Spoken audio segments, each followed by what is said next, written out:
Hi guys, well, just my days. Subscribe and my friends. And give my phone and my friends. आज मेरा भाई है, वो सो रहा है.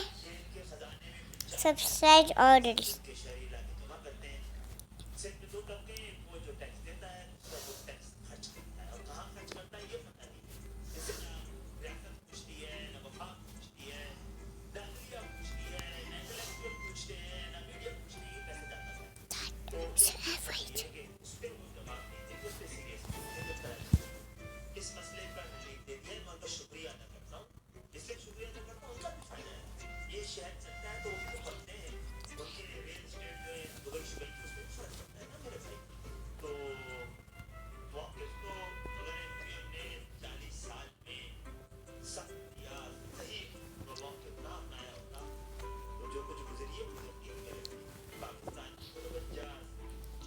Husband, wife, and son.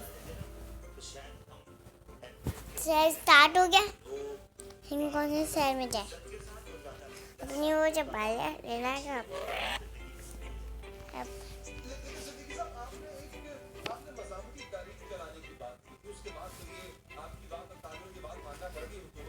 तो ऐसे करेंगे.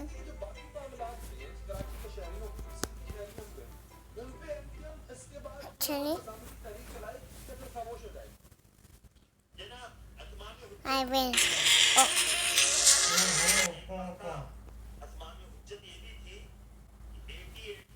चलिए. Stop investment. Closed. Start. हमने कोयटा वाला शहर, कोयटा वाला शहर.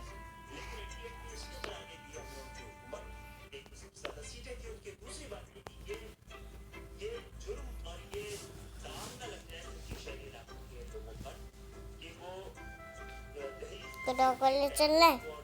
डॉग एरिया में फ्रेंड्स. ये डॉग वाले, ये रहा डॉग. आपको लड़के होने देंगे सबके पहले वाइफ फ्रेंड्स. चलो. Star orange.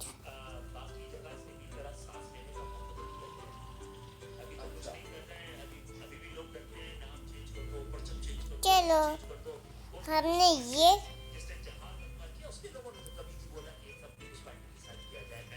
ऐसे नहीं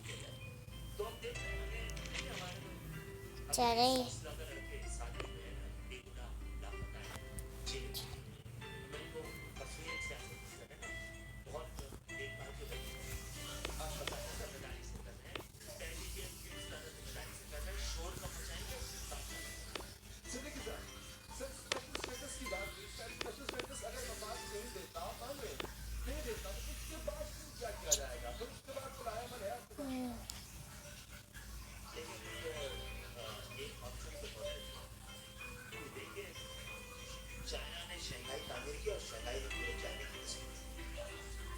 इस शहर की आज पाकिस्तान का जितना भी मुकद्दर और नसीब में लिखा हुआ है ना शादी, वो इस शहर के जिम्मेदाराना रवैये की वजह से यहाँ का ताजिर जो कि अपना टैक्स अपनी जिम्मेदारी से ज्यादा वाला अदा कर रहा है, वो घर से बाहर घर के बाहर सीवरेज का पानी भी होता है, रोड भी टूटी हुई होती है, वो जहाँ कारखाने जाता है वो पूरा खुदावा भी होता है.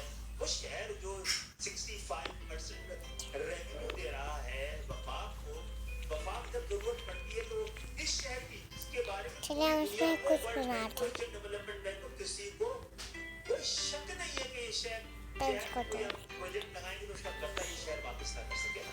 सिर्फ ये बजट का 97% देता है तो सिर्फ तो अब तक 88 में हमने वर्ल्ड बैंक से मंजूर करवाया था. अब लोग आहिस्ता आहिस्ता एक ऑप्शन भी दिया है यही कि पाकिस्तान के लिए लाजिम हो गया है. अपने लिए क्या मांग रहे थे? पाकिस्तान के लिए लाजिम हो गया ये मगरबी पाकिस्तान.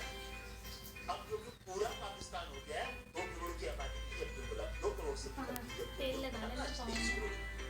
तो जो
रहे थे स्पेस को फिल कर रहे हैं। नहीं वो जिस दौरान में आप शायद सांस ले रहे थे पहले, वो बहुत तेजी से आगे निकल रहे हैं।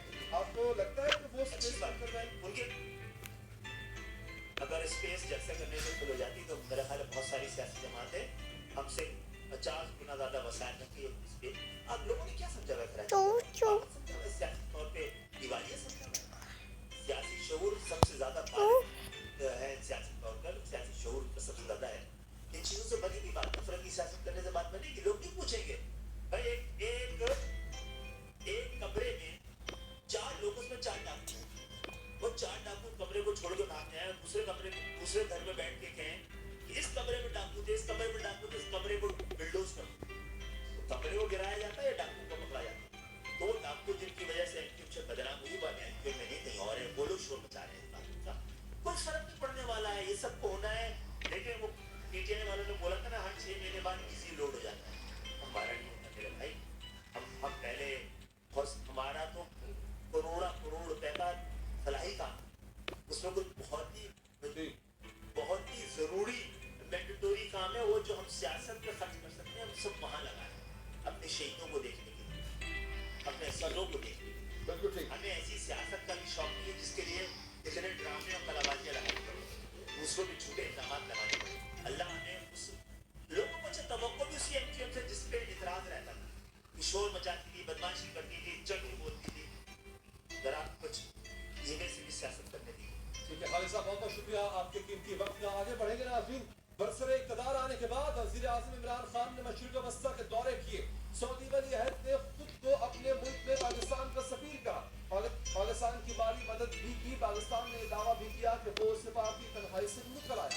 इसके बावजूद पाकिस्तान मसला कश्मीर पर अरब ममालिक की सिफारती हिमायत हासिल न कर सका और अब पाकिस्तान की माशी मामलात पर भी ज़द लगने लगी है। हुकूमती दावों की बरअक्स पाकिस्तान सिफारती तन्हाई का शिकार होता जा रहा है।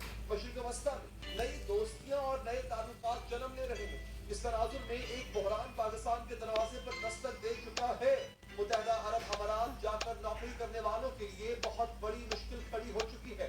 हर साल लाखों की तादाद में अमारात जाकर कमाने वाले लोग अब नहीं जा सकेंगे, ज़र मुबादला नहीं भिजवा सकेंगे। इसका इनफरादी और मुल्की सतह पर दोहरा नुकसान है। बेरोजगारों की तादाद में इजाफा होगा और मुल्की सरमाया में भी कमी आएगी, क्योंकि मुत्तहिदा अरब अमारात ने पाकिस्तान समेत 13 ममालिक के वीज़ों पर पाबंदी लगा दी है। अब ना तो पाकिस्तानी विजिट वीज़ा पर जा सकेंगे, ना ही वर्क वीज़ा पर। जिनके पास पहले से वीज़ा मौजूद है वो इस पाबंदी से मुतासिर नहीं होंगे। शाम, ईरान, तुर्की, यमन समेत जिन ममालिक के वीज़ों पर पाबंदी लगाई गई है वो तमाम के तमाम मुस्लिम अक्सरियती मुल्क है। ये इक़दाम जितना परेशान कुन है उतना ही हैरान कुन है कि मुत्तहिदा अरब अमारात ने ये इक़दाम बिल्कुल यकतरफा तौर पर उठाया। हुक्मनामा नाफिज कर दिया गया और पाकिस्तान को आगाह करना भी जरूरी नहीं समझा। तशवीश की बात जरूर है क्योंकि यूएई में हमारा एक्सपर्ट कम्युनिटी बहुत ज़्यादा है, वर्क वीज़ा में जो हम जाते हैं, तो इस मामले को बिल्कुल रिसर्च टेकअप किया जा रहा है कि इसकी असल वजह क्या है और ये टेम्परेरी प्लान है या इसके पीछे कुछ और कुछ चीज़। इब्तदाई तौर पर पाकिस्तान ने यह भी कहा कि शायद अमारात का इक़दाम कोरोना की वजह से हो, लेकिन फिर पाबंदियों की फहरिस्त में भारत का नाम क्यों ना आया, जो 90 लाख कोरोना मरीजों के साथ मुतासरा ममालिक में दूसरे नंबर पर है। एक्सपर्ट ट्रिब्यून ने सेनेटर अनवर बेग के हवाले से बताया कि मुत्तहिदा अरब अमारात से पाकिस्तानी $4 अरब के करीब ज़र मुबादला भेजते थे। हर साल लाखों पाकिस्तानी वहां जाकर नौकरी करते थे। 2016 में पाकिस्तान ने 3,26,000 वर्कर्स को मुत्तहिदा अरब अमारात भेजा। 2017 में 2,75,000 गए, 2019 में 2,11,000 और इस साल अक्टूबर तक कोरोना के बावजूद 51,000 पाकिस्तानी मुत्तहिदा अमारात गए। फिर अब क्या वजह है कि वीज़ों पर पाबंदी लगा दी गई है? क्या मुत्तहिदा अरब अमारात इसी वजह से पाकिस्तान से नाराज है? क्या वो दीगर मुस्लिम ममालिक से दूरी इख्तियार कर रहा है? सवाल इसलिए भी अहम है क्योंकि अमारात का इक़दाम इसराइल से ताल्लुकात कायम करने के 2 माह बाद सामने आया है। वज़ीर आज़म इमरान खान ने एक इंटरव्यू में एतराफ़ किया था कि इन पर इसराइल को तस्लीम करने के हवाले से दबाव है। जब एंकर ने सवाल किया था कि दबाव कौन से ममालिक की वजह से है, कौन डाल रहा है दबाव, तो वज़ीर आज़म ने नाम लिए बगैर कहा था वो ममालिक डाल रहे हैं जिनके पाकिस्तान से अच्छे ताल्लुकात। इसराइल को तस्लीम करने का कितना दबाव है? बात तो इसलिए है कि इसराइल का बहुत बड़ा इस वक्त उनका इम्पैक्ट अमेरिका के ऊपर है। ये दबाव आप पे गैर मुस्लिम ममालिक डाल रहे हैं या मुस्लिम ब्रदर ममालिक भी कह रहे हैं करो? कहीं हम चीज़ें इसलिए नहीं कह सकते कि हमारे उनसे ताल्लुकात अच्छे हैं, हम उनको अपसेट नहीं करना चाहते। और इंशाल्लाह हमारे मुल्क को अपने पैर पर खड़ा होने के फिर आप मेरे से ऐसे सवाल पूछें। इस इंटरव्यू के बाद मीडिया से एक गुफ्तगू में वज़ीर आज़म इमरान खान ने उन ममालिक का नाम लिए जिनसे अच्छे ताल्लुकात हैं, लेकिन ये कहा कि इनमें से कोई भी इसराइल को तस्लीम करने के लिए दबाव नहीं डाल रहा। हमारा तुर्की से अच्छे ताल्लुकात हैं, हमारे ईरान से अच्छे बाय बाय ताल्लुकात हैं, कर सऊदी अरेबिया से बाय। हमें कोई किसी किस्म का प्रेशर नहीं था कि जी हम कि इसराइल को हम रेकग्नाइज करें। वज़ीर आज़म ने मुत्तहदा अरब अमारात का नाम लेकर कहा कि ये इसराइल से ताल्लुकात के लिए दबाव नहीं डाल रहे।